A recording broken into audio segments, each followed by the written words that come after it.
Hi, I'm Landon Green with Filmmaker Spotlight here at Gasparilla International Film Festival. I'm here with a couple of our filmmakers, Carrie Drasek and Tom Parnell, and their film, The Deposition. Hi guys, welcome to the show. Thank you. Thank you. Could you tell us a little bit about yourself and maybe about the movie and bringing you here?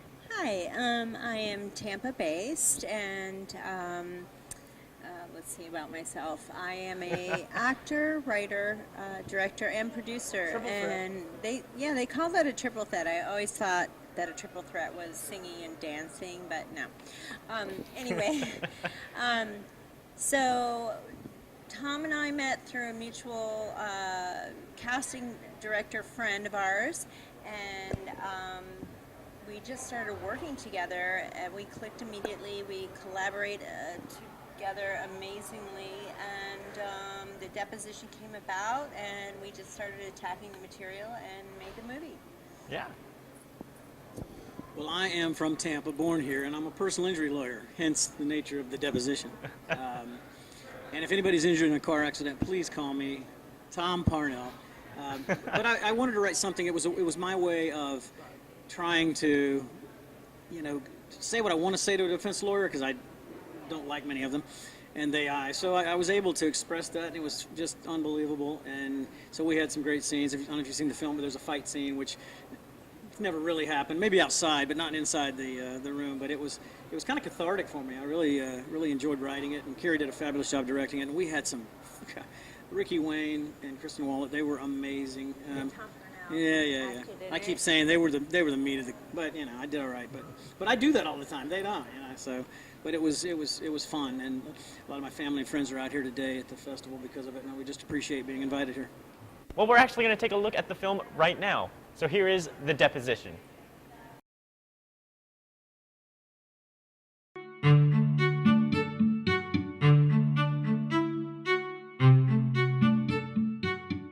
Awesome, baby. Another stimulating day, representing the oppressed and downtrodden. Today, I get to deal with ungrateful employees, greedy clients. Objection! Okay, I'm not gonna settle for a measly $50,000, okay? I'm sorry, I have medical bills, I have to pay you, Tom, and I really want to buy a new car with this, okay? Condescending defense attorneys. I'm not trying to be argumentative with anyone, Mr. Powell. I'm just asking if she ever got injured when she was climbing up and down those poles like a monkey. Okay, I never hurt myself falling off a pole, okay? Oh, and judges who couldn't make a living practicing law.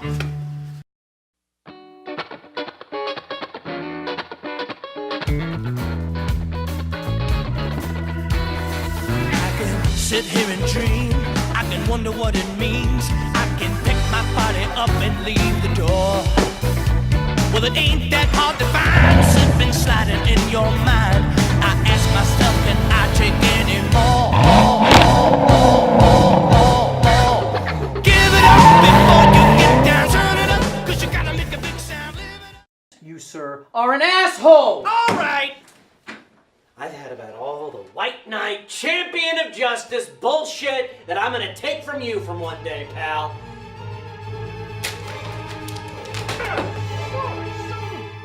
Watch this. Now this is justice. Welcome back. You just saw The Deposition. I'm here with our filmmakers, Carrie and Tom. Interestingly enough, we decided after we looked at the original script that we wanted to have more visually, because the deposition itself and depositions in general typically take place in one room. And filmic, that is just not something that's going to keep your audience excited. Today, audiences and films move very, very quickly, second to second. People's attention spans are, move along pretty quickly. So we added in the flashbacks to help enhance the visual dynamic of the film. And we actually ended up with so much more footage that we loved, and it was very, very difficult for us to cut it down to a sizable piece that would be submittable to film festivals. Tom, can you tell us about writing this story, how much of this is personal experience? How much is this is creative narrative? Probably 75% was real, but she didn't give herself enough credit.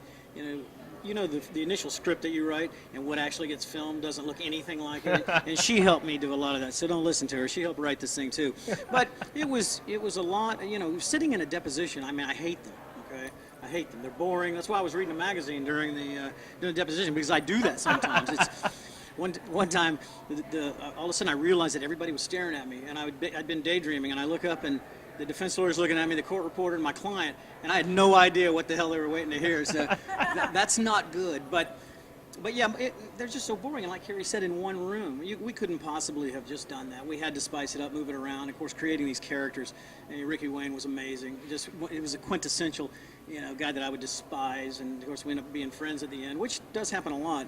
You get all the animosity out during the case, and then you become friends afterwards. But and I think Kristen, the client, depicted a lot of common clients nowadays, are people that make personal injury claims. I mean, they're secondarily motivated. That was clear. She wasn't hurt, but she told me she was hurt. So I'll represent her, and so I think that came out real well. She was very strong in that role, and I think everybody could relate to her. There was a lot of laughter, when she was talking. She is such a funny actress. My goodness. So. That's about it. Maybe 25% was embellished. The fight, never had a fight before with a defense lawyer. I might have thrown something. I would have stomped on his hat like I did. But I've never actually, I haven't had a fight. That line I wrote, I haven't had a fight since middle school. I have not had a fight since middle school, and I don't know what the hell I'd do if I got into one. Based on a true story. Based on a true story. So, but other than that, it was an absolute blast to make. All right. Well, you touched on the challenge of creating an engaging narrative in one room. What were some other challenges filming this film? I'll let you do. Okay, so we of course had some technical challenges. The perfect room that we found to shoot it in also had a great big window. So when you're filming and you're dealing with reflections, that can become a problem technically. That did slow us down in production, and when you get slowed down in production, it makes you crazy. But it's all good. I think I want to say that one of the challenges about this film is that a deposition typically is not funny, but this was a comedy, and keeping the rhythm of the film moving along at a clip like comedies typically are would have been a challenge had I not had these amazing actors. I had Tom Purnell, Kristen Wallet, Ricky Wayne, and Brianne Couch. They all knew each other and have worked together to some degree before. But Ricky Wayne is one of the best improvists that we have in Florida, and he is nationally known as a wonderful improvist. And Kristen is a dynamic improvist. So Tom jumped right on board with them, and what we did was we actually utilized improv to move the process of the script forward. I would set one of them aside and say, okay, you have the freedom to say anything you want to the other person. And that was so organic, and we were able to use a lot of that in our final cut. And at the same time, they took that improv energy, pulled it back, and stuck exactly to the script that was finally written. And that was a gift that let a deposition become a comedy. And Tom, I heard there was another sort of challenge with working with the space that you guys were in, very unique to a certain area of Tampa. Yes, we were out by the airport. And we didn't realize that when we scouted the location. I'd been in that office before on business matters, but I never remember hearing any planes. And all of a sudden, when everything's quiet, and here comes a plane, we figured, well, that's the only one, And then 8 minutes later, here comes another one. I mean, they're on a schedule. So she would have to stop. If we had to get a recut, somebody would be looking out the window. Here comes the next one. You'd have to stop, wait, land. Okay, hurry up, get it in. I mean, we had to do it with the fight, too. And it didn't stop at night. So it was ridiculous, but we got it done. But, yeah, we didn't know that going in. That was a challenge. Yeah. Well, can you tell us, you talked about Ricky, you talked about the local talent. Tell us more about the importance about working with local talent and local crews and artists. Well, I can do that. You know, I filmed 2 features now. One of them's currently on Amazon and other streaming sources called Stress to Kill. I filmed that here 2 years ago. And, you know, I did it. It was my first feature. You know, we were real concerned about incentives. But on my last feature we filmed in December, I filmed it in Mississippi. And we've already gotten back a third of the budget. So that was important for my investors, too. And so I loved filming here. I had most of my friends, people from acting school. My daughter was in the movie. My son was in the movie but got cut out. But anyway, he wasn't happy about that. But yeah, it was fun. It was more fun, I think, during the day, being with people that I know, a lot of the current actors, and there's some fabulous talent in the city. My God, people don't have a clue. It's amazing. And for them to have to keep going out of state, Louisiana, Georgia, Alabama, Mississippi, you know, to get work, it's just ridiculous. And they really need to do something about it, because this is a hotbed of talent. What about that too? The talent. We had our casting director was Kathy Laughlin, who's been a casting director here for many years, and she cast the film, and she's amazing. And she had that gift of pulling these great actors together that were so very right for the parts, and that was a magical thing. And you know, the nature of casting is changing a lot because of videotaping, and people are videotaping and sending in a lot of auditions and things like that. But the actual gift and talent of a real casting director and the magic in the room that comes together when they cast is something that's a bit of a dying art, and sadly, I think. So I want to give kudos to her, because Kathy was an integral part of making this happen. Yeah. It's so unfortunate. We live in a state that has amazing weather and locations that are just, I mean, the sky is the limit here, and we're not making films. I do not understand why the people that make those decisions about the incentives do not get it, and something needs to change.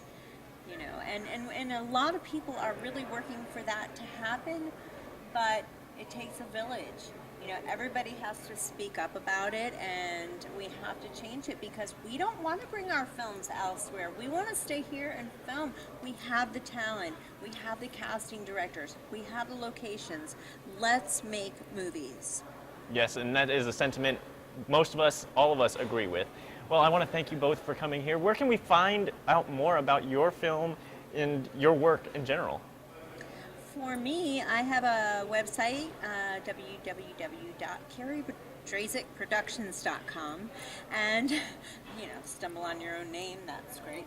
But carriedrazekproductions.com. I'm getting ready to do a one-woman show at the Straz at the end of April. I have to plug, because it creates awareness for people with special needs, and Tom is an amazing part of that as the benefactor to make that happen. And it is also a benefit for a wonderful charity, Philanthropic Women of St. Joseph's Hospital. So this is a project we're working on. Tom's got films going on, and you can find out more about his stuff through... You can go to delirium.com, and Stress to Kill has a Facebook page. Stressed to Kill, the movie. Our next film is called Purgatory Road. It's going to be out in September. There's a Facebook page for that, or just go to gibbsandparnell.com on my legal website, and you can get all the information there.